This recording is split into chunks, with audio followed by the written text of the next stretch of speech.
Hey everyone, Cameron here, back for another video. This week we're off of the trail and we're actually bringing it back home as I'm in my office here, and we're going to talk about 20 tips that I can recommend anyone getting into ultra running, or if you are an advanced ultra runner, just things you want to hear again. You know, we all need to hear the basics. You know, sometimes we can forget them over the years, and just it's nice to refresh our memory and just, if there's something that we might have forgotten or that we're lagging behind, these could be some tips that maybe you just need to hear again. So let's get into it.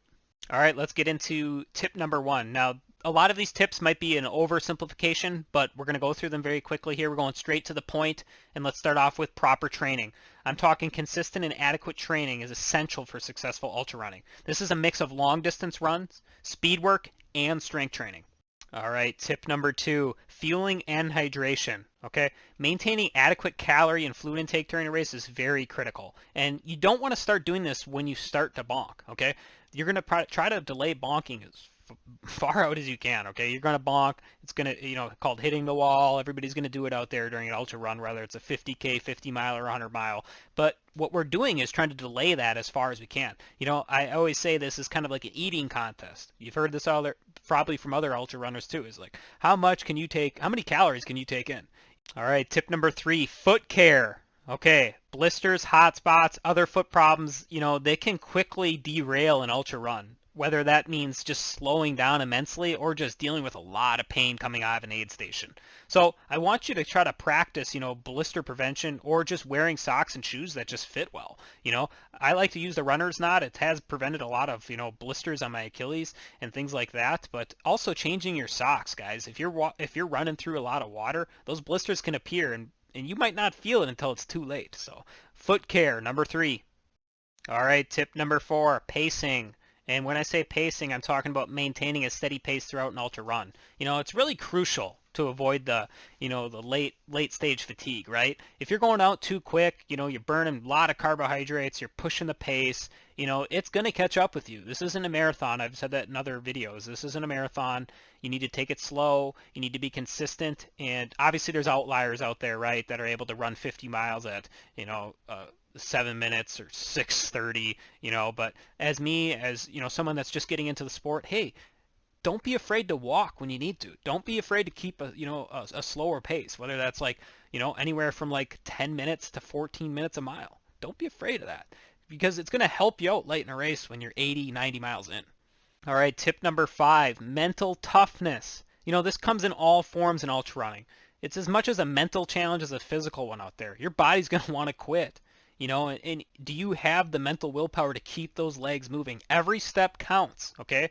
And what I always talk about is having, good ways to visualize yourself. Visualization techniques can help runners push through some crazy tough spots. So, having that mental toughness, and this is something you're going to build in training too. This isn't just something that's going to magically appear. All right, tip number six here, gear.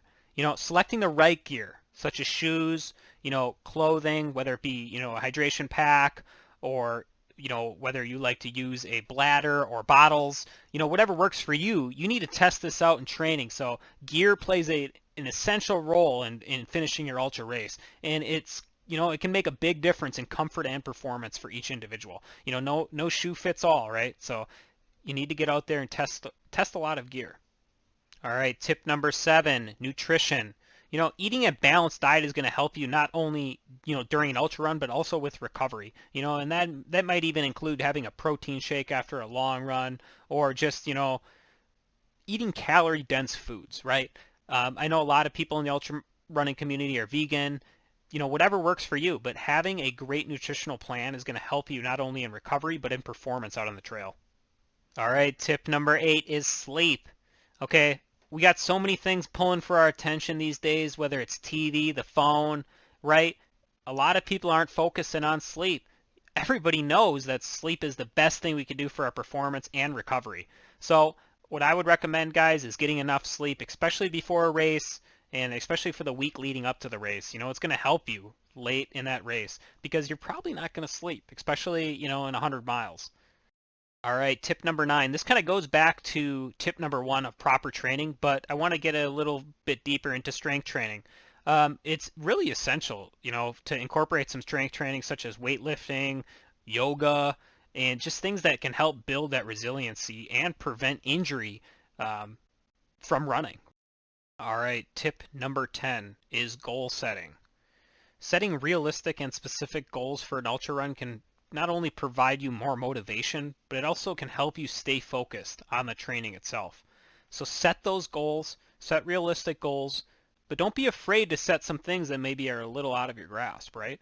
That's why I always say, this is my A race, this is my B race, or this is my C race. And also, this is my A goal in the A race. And then if I don't hit that, this is my B goal in that A race, and so forth, right? It kind of sets up these boundaries for myself, right? So I don't necessarily get too down on myself out there. Okay, tip number 11 is rest and recovery. Taking some time to rest and recover, especially after a race, but also in your training itself. When you have that deload week or you have that down week, sometimes it's every 4 weeks, every 3 weeks in a training block, is to really focus on, rest and recovery, and this is going to help you avoid burnout and also avoid injury. So don't be afraid to kind of dial it back a little bit. You need that rest sometimes. All right, tip number 12, massage and stretching. I can't afford massages, so I do a lot of self work. I have a foam roller, I've got a lacrosse ball, I've got a massage gun, and these things all help me improve my flexibility and also prevent injuries. So take that time, guys, to stretch at the end of the night after a long run, or even before, doing some mobility drills. And I like to do a routine called the Myrtle routine. Just taking that time to... Okay, tip number 13 is ice baths. Soaking in an ice bath after a race or just after a big long week of training can really help reduce inflammation and speed up recovery. Now, I know the science is still all over if ice baths really work, but I have seen them work. So give them a try, even if it's just a placebo. It can help benefit you. Okay, tip number 14 is a hydration strategy. And I'm not talking about just drinking water. I'm talking about developing a hydration strategy such as drinking electrolyte-enhanced fluids, whether that be like Element, Liquid IV, Gatorade, Pedialyte, things like that. This can help really prevent dehydration and cramping, especially when you're doing these ultra-endurance events. I mean, we're running for, 20 plus hours, in some cases. So you need to really replace those electrolyte stores. It's essential. All right, tip number 15, guys, positive affirmations. Repeating things in your head, I am strong, I can do this, I have the willpower to get through this.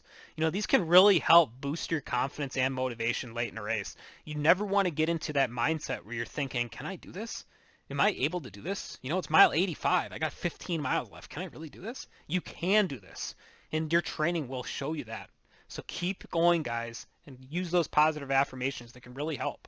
Okay, tip number 16 is, mentally breaking the race into smaller chunks. What I do is, I'm doing a 20-mile run. Well, I'm just doing 4 or 5 miles. It's as easy as that. Breaking it down to like more manageable sections, whether that be, hey, I'm just trying to get to the next aid station. It can make it less daunting and really increase your motivation also. Okay, tip number 17. Some races won't allow this, but if you're in your training and stuff, is listening to music. Listening to music can really help you distract from the physical demands of the race and boost your mood. If you watched my recent video about the Frigid Fox, once I put that music on, I was gliding. I was feeling great, and it just kind of increased my... It really just shed a light on, how great music can be late in a race. All right, tip number 18. This can go further than just ultra running, and it's surrounding yourself with positive people. If you're able to surround yourself with supportive and encouraging friends, family, and fellow runners, it can really help provide that motivation and help build confidence. And I would recommend that out at your crew. You need people there that are going to be willing to, be supportive and not whiny. Yeah, the whininess is going to get you nowhere. It's not going to help you in your ultra race, and it's not going to help you in life. So I really recommend you guys just surround yourself with positive people that are always positive. And obviously people are going to have their bad days, but just people that really boost you up. All right, tip number 19 kind of goes off the hydration strategy, but experimenting with fuel, right? Experimenting with different fuels during a race can really help determine what works best for you. And like I've said in my other videos, each individual is widely different. Some people think Spring Energy works best for them. Some people like Goose. Some people like real food. They'll bring peanut butter and jellies out there. Me, I like candy, Cheez-Its, pretzels, whatever it is, right? Dill pickle chips. Experiment, guys. Experiment on your long runs and see how your stomach handles all this. Tip number 20 is, you know, one that is easy to say, but it's staying positive. It's maintaining that positive attitude, even in the face of adversity, right? This can really help you push through those tough spots and finish strong. You don't want to get into that negative cloud or the negative storm, right? It's going to lead you to a do not finish. Don't put yourself there. You are in control of your own thoughts. And remaining positive, whether that be, pushing through a tough work week or just, a bad exam score or a bad race, right? You got to remain positive, guys. You got to keep pushing. You're not going to get anywhere by just putting yourself down mentally and just getting into that kind of negative thoughts. All right, and there we have it. Those are my 20 tips for, beginners getting into ultra running or just for your first race. These are things you should take into account, and should be very observant of in your own kind of training process. Whether it's your first race or your 100th race, right? You need to be reminding yourself of these things we do when we're pushing our limits in ultra running. This is not a sport for everyone, and it requires a lot of attention to not only training but also the mental aspect.